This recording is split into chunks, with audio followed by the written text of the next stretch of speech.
موجودة. سوف نناقش طبعا أمر المؤشرات المصرية إضافة إلى وضع الاقتصاد المصري لاحقا، يعني في ظل المتغيرات التي يحفل بها الشارع المصري. معنا السيد إبراهيم حسني. مرحبا بك سيد إبراهيم.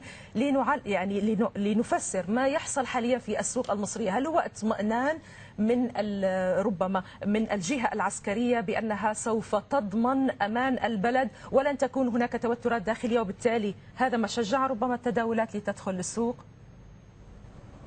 هي كده، هي الناس الجموع الكبيرة من الشعب المصري شايفة أن القوات المسلحة بتضمن الاستقرار بالشكل اللي هم عاوزينه، فده بداية دخول جديد، لأن المعارضة زادت كتير جدا على الرئيس مرسي. بس اللي بيحصل ده مرحلة تانية. لكن خلينا نتحدث معاكي فنيا، ده صعود شبه متوقع بالنسبة للنزول الطبيعي. لسه ما أكدناش اتجاه صاعد، لكن احنا بنطلع صعود قوي عكس الاتجاه الطبيعي لحد ما نشهد الظروف هتحصل النهارده وبكره. احنا عندنا 48 ساعة تقريبا هيحددوا بشكل كبير مسار مصر بدقه. هنشوف اللي هيحصل.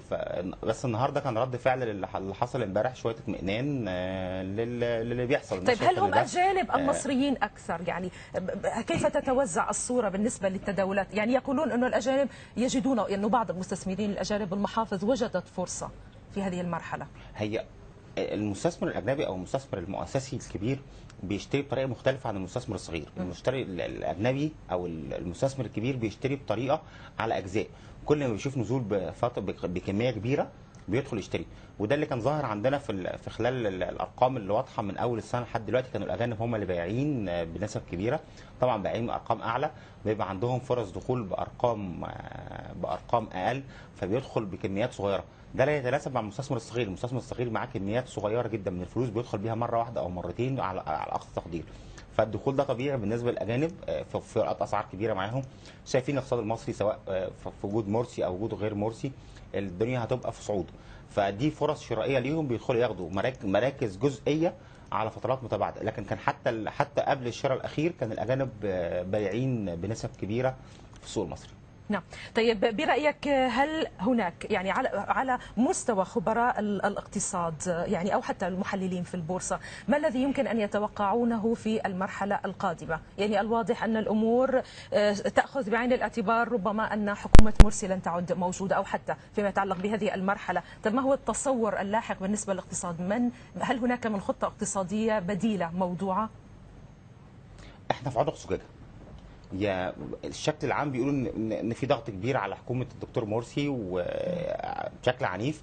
فيما بعد مرسي لو حصل هيتدفق فلوس طبيعي جدا، هتدفق فلوس كتير على مصر اللي كانوا خايفين من الحكم الاسلامي، دفق فلوس كتير على مصر وكميات فلوس رهيبه هتدخل، هتساند السوق، هتساند الدنيا، مش هنشوف قطاع كهرباء. ما الذي يعطيك هذا الانطباع الايجابي حول هذا الموضوع؟ يعني ما دلالاتها؟ كان في خوف كبير من الوطن العربي من الحكم الاسلامي. في دول كتير خايفه من الحكم الاسلامي، فلما يفشل الحكم الاسلامي بالشكل اللي احنا بنشوفه ده، مش حكم اسلامي، الحكم على الطريقه الاسلاميه بطريقه الاخوان المسلمين، فشلوا، هيكون فرحه الناس كتير للاسف. هيساعدوا مصر بطريقه قويه جدا علشان يقولوا ادي الحكم الاسلامي اللي كان وحش وادي الحكم الكويس اللي موجود. ده تصور شخصي مش اكتر من كده، لكن هي دي الحقيقه.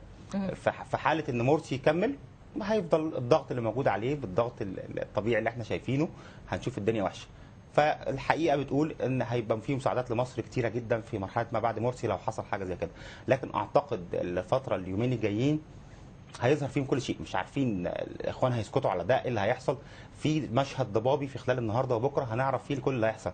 لكن حقيقي الضغط قوي على النظام اللي موجود. قوة القوات المسلحة ووقفتها ورا الشعب المصري بالكميات المهولة اللي كان يتخيلها ولا إخوان ولا حتى الداعين للتمرد، شكل ما كانش حد يتوقعه. فالشكل ده حاطط تحت ضغط كبير جدا. اعتقد اللي هيحصل دلوقتي ان هيبقى في دم جديد، هيدخل دم جديد، لكن للاسف برضه مصر هتدخل في مرحله انتقاليه ثانيه مش عارفين نهايتها فين. يعني هل ستكون برأيك يعني التصور، يعني باعتبار أن القوات المسلحة قالت أنها لن تتدخل، يعني لن تستلم حكم، هل نرى مرحلة مدنية وليست عسكرية؟ كيف ترى؟ يعني كيف يرى الشارع يعني أو ماذا يريده الشارع؟ الشارع يريد حكم يريحه. يعني هو مش فارق معاه اخوان مسلمين ولا غير اخوان مسلمين. الناس عايزه تعيش عيشه كريمه، بدخل يعيشهم. الفتره اللي فاتت سواء اواخر عهد مبارك او عهد المجلس العسكري او عهد مرسي كان في حقيقي شظف عيش، الناس مش لاقيه لقمه عيشها حقيقي، ناس كتير جدا. حتى الناس اللي في المستوى اللي فوق المتوسط، الناس اللي عايشه في مستوى كويس، بدا يبقى عندهم قله في الدخل، زياده في المصاريف بشكل عجيب. فكان في ضغط على كل الناس. فالفتره الجايه الناس عايزه تعيش عيشه كويسه. وصلوا لمرحله مش فارق معاهم يحكم اخوان، يحكم جيش، يحكم اي حد، هيديهم لقمه العيش. فده اللي احنا الحاله اللي احنا فيها دلوقتي، عايزين لقمه عيش، وده حق ناس كتير ان هي تقدر تضمن لقمه عيش. نعم. اشكرك سيد ابراهيم حسني، وسيط ومدير مالي معتمد بشركه FXDD على كل هذه